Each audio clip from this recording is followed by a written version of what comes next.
Nikishukuru Chama cha Mapinduzi kwa kunipa mwaliko special wa kuja kuhudhuria katika mkutano mkuu huu maalum wa muhimu sana. Najua ni wengi wangetamani kupata fursa hii, hasa ukiwa unatoka chama ambacho sio Chama cha Mapinduzi, lakini mimi nimepata bahati ya kukaribishwa na kuja kuhudhuria kikao hichi muhimu kama mjumbe mwalikwa. Lakini pili niseme tu nimeshuhudia leo namna ambavyo naibu waziri mkuu amewasilisha utekelezaji wa ilani ya Chama cha Mapinduzi. Kwa kiasi kikubwa sana mimi ni shuhuda wa yale ambayo amewasilisha. Nikiwa kama mbunge ambaye naisimamia serikali na kuishauri, nimeona mambo mengi makubwa ambayo yamefanywa, mapinduzi makubwa kwenye sekta mbalimbali.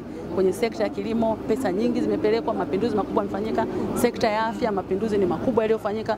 Kiukweli niseme tu nampongeza hasa Mheshimiwa Rais Dr. Samia Suluhu Hassan kwa kuendelea kuwa na uzalendo namba moja, kuhakikisha kwamba anawahudumia Watanzania kwenye mahitaji yale muhimu.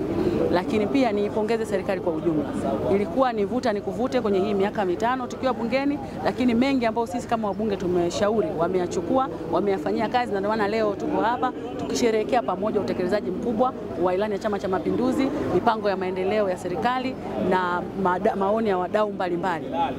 Na kuelekea uchaguzi huu wa 2025, mimi nasema sijaona kasoro ambayo kubwa ambayo haivumiliki. Mambo mengi yanaendelea kurekebishwa kutokana na muda, lakini naamini kwamba nia ipo, uwezo upo na watendaji wazuri wapo kwa ajili ya kuhakikisha kwamba tunawatumikia wananchi na kazi inaendelea. CCM inakwenda kuzindua ilani yake mpya kwa mwaka 2025 hadi 2030 cha miaka mitano. Maeneo yapi hasa ambayo natamani yaweze kugusa katika maeneo ambayo unatoka wewe, kwa maana ya mkoa wa Shinyanga kwa ujumla? Kwa mkoa wangu mimi wa Shinyanga, kwanza niseme tu tunakwenda mbele sisi kama taifa, lakini lazima tuwe na uwekezaji mkubwa kwenye maeneo ya viwanda ili tuweze kuajiri watu wa chini na wakati. Kwa hiyo jambo kubwa ambalo nalitamani ni kuona viwanda vingi vinaendelea kuboreshwa katika mkoa wetu wa Shinyanga. Lakini pili, tunayo changamoto kubwa sana ya ushiriki wa wanawake na vijana katika maendeleo ya taifa. Ninatamani sana nikiona ilani ya Chama cha Mapinduzi itakayotolewa mpya ionyeshe namna gani inawasaidia wanawake kuingia kwenye siasa za nchi hii, namna gani inawasaidia vijana waingie kwenye vyumba vya maamuzi kwa mustakabali wa mahitaji yao. Mtu anaweza kujiuliza, wewe ni mbunge ambaye unatokana na chama kingine, lakini huu ni mkutano mkuu maalum wa Chama cha Mapinduzi.